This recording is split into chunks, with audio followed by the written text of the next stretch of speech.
Yeah, my Raw review, for August 25th, 2014. It was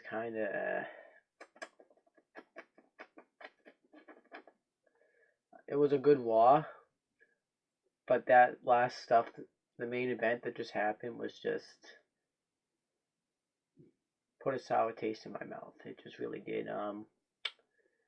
Let's get right into it. They start off, we have Michael Cole, JBL, and Jerry the King Lawler on commentary. They start off with a Hall of Fame forum, which is hosted by Michael Cole, and I guess it's when it's kind of like the panel pretty much, except they'll do it in the ring this time with like a Raw commentary table, and the members are Hulk Hogan, Ric Flair, and Shawn Michaels. It was called a Hall of Fame forum, and they're going to talk about the match that's going to happen at Night of Champions between, that's my AC if you can hear it, Brock Lesnar and John Cena, because Brock Lesnar is going to be defending his WWE World Heavyweight Championship against John Cena, if you didn't know that already.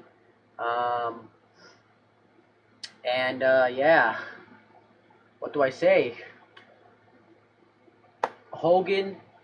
Michaels and Flair don't think that Cena's going to win. They think that he's not going to be the same. Shawn Michaels thinks that he should just call it quits. But Hogan believes in Cena. Hogan thinks that Cena can do this. And then John Cena comes out and pretty much thanks everybody, and pretty much just says that he is not going to go in the Night Champions to beat Brock Lesnar. He's going to go in to beat his ass. That's how that was pretty much the gist of it, and then he walks off. So thought it was good. I thought this was different, and it kicked off the show with different stuff, which I thought was fine. And we got the first match. It was Rusev with Lana versus Jack Swagger. Good match. I like this match. Jack Swagger got him in the ankle lock several times. Rusev attacked the ribs. Eventually, Rusev just keeps attacking the ribs of Jack Swagger. And Jack Swagger's never getting up, but the referee calls off the match because Jack Swagger can't continue, so Rusev wins. And then in the trainer's room, Bo Dallas tells him that you got to stop believing, you keep letting your people down and stuff. So I thought it was good stuff. I'm liking this Bo Dallas Jack Swagger feud. I really am. I'm digging it.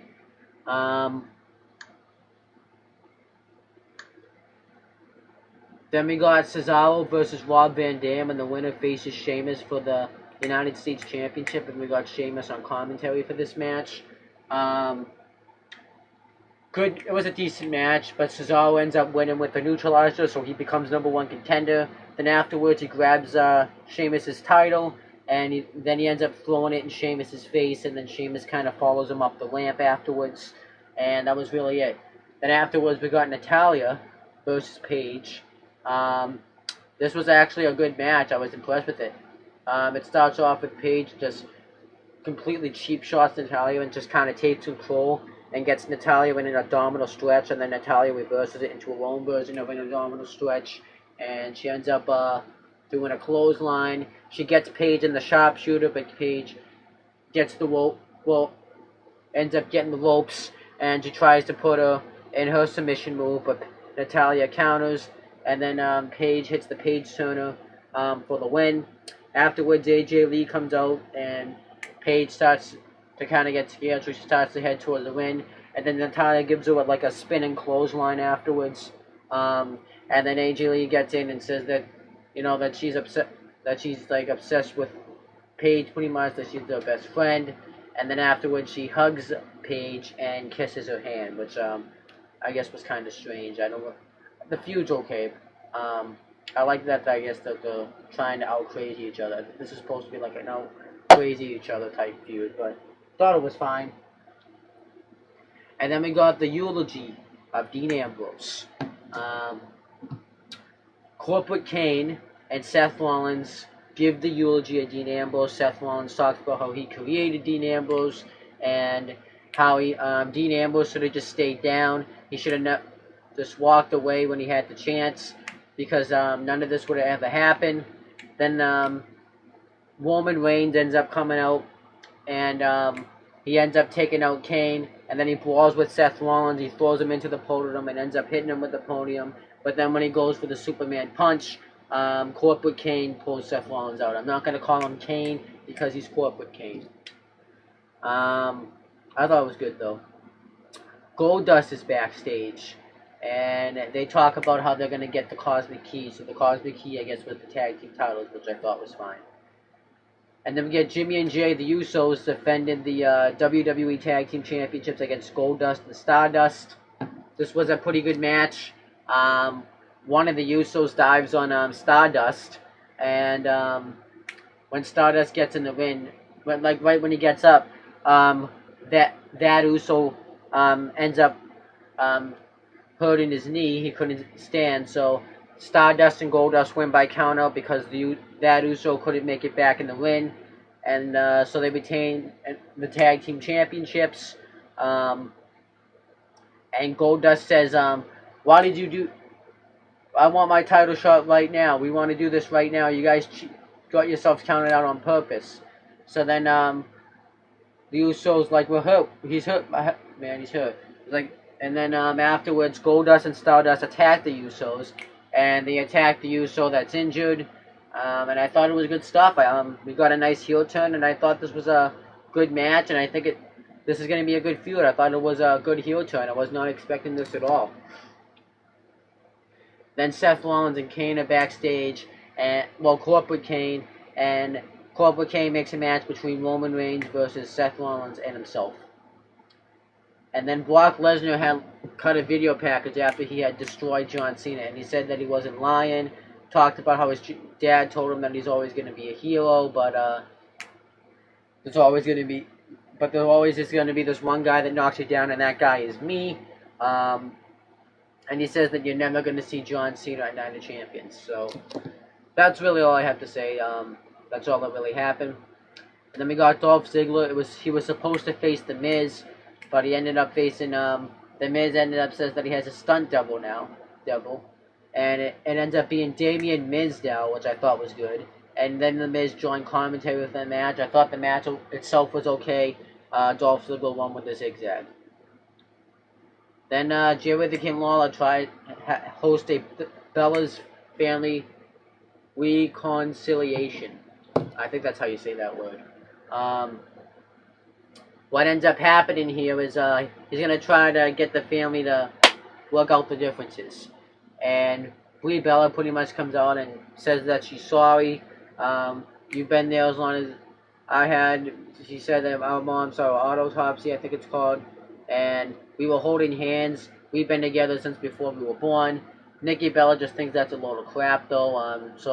And she says that you were just holding me back, even in the autopsy. You always stole my boyfriends. You always got me in trouble, and you left me to go into handicap matches. You left me matches while you quit and just watched at home and were the biggest twin on Twitter. It was just good stuff. She was just going off on her and says that she doesn't like her as a sister. She says that she's a bad sister.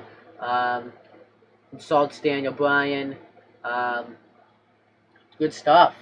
And then Jared the King Lawler tries to hold her back, but she's like, "Get out of my way, old man. This is none of your business." Then Nikki Bella says that I never had a sister or something, and then she lowers to walk off, and then she attacks Brie Bella, and the officials are trying to pull her off, and they eventually succeed, and Nikki Bella walks off, and I thought it was good stuff. Brie Bella's too heartbroken to fight back, so she doesn't fight back, so thought it was good stuff. I thought it was amazing stuff, so good stuff. Then we got Roman Reigns versus Seth Rollins and Corporate Kane. Roman Reigns pretty much dominates the entire match. He ends up spearing Kane and is covering him for the win, but before it hits 3, Seth Rollins attacks him with the briefcase, and Kane and Seth Rollins are attacking him outside the ring.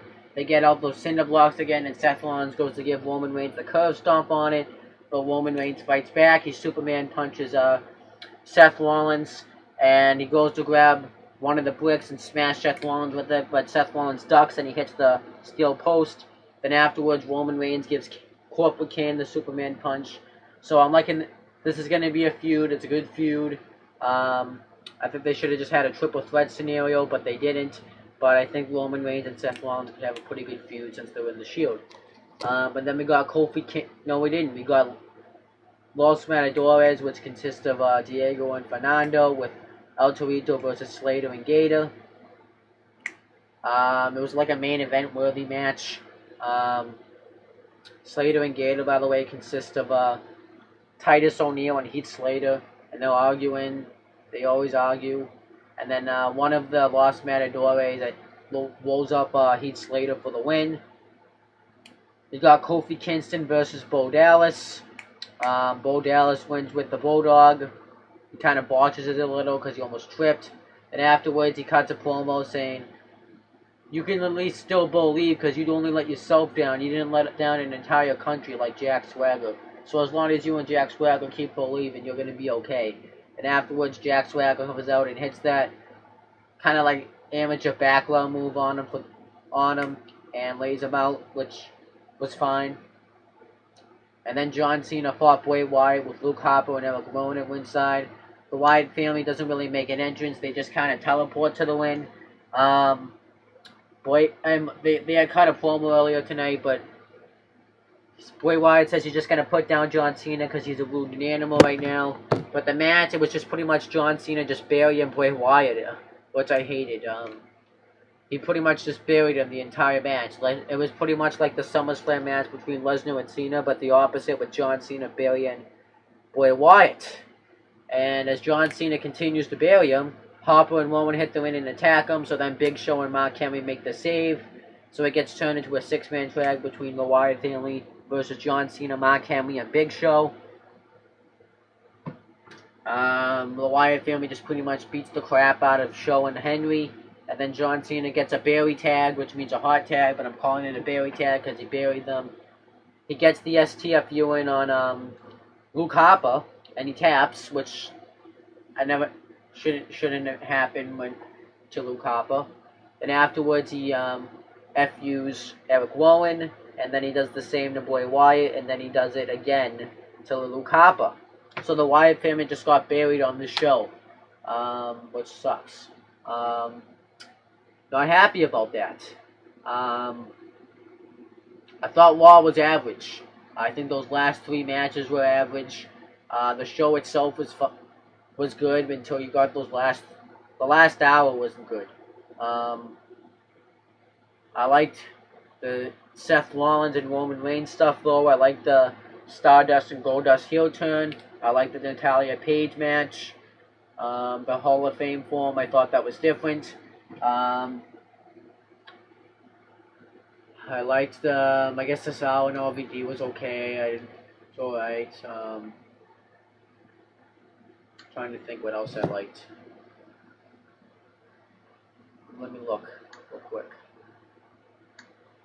I also liked, I guess Ziggler and Sandow, we've seen it, Miz Dow, we've seen it before. The Bellas thing was good. Everything, yeah, so Raw was just an average show this week. It was good. I like the Swagger Rusev match. Raw was good, but not that good. It was, the last hour was really just dreadful. Everything else was good, though. Just that, the last hour was just bad. But that's my thoughts. Subscribe. There's new stuff down there with Adam's PS4. It's not going to be down there tonight, probably. I'll put all the stuff down below. But Adam's PS4, you can give that a ad, I guess, if that's what you call it. And you can also add Adam as a friend on Facebook. But all my stuff's the same.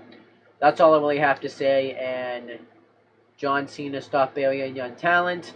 I think they should have probably just thrown somebody else at them. And I know you're gonna say, why didn't you mention like the Kofi Kingston thing with the Big E and Xavier Woods, how they're not a group anymore? I'm gonna talk about that in a separate video, maybe tonight, maybe tomorrow, but we'll see. So that's all I have to say, and peace out.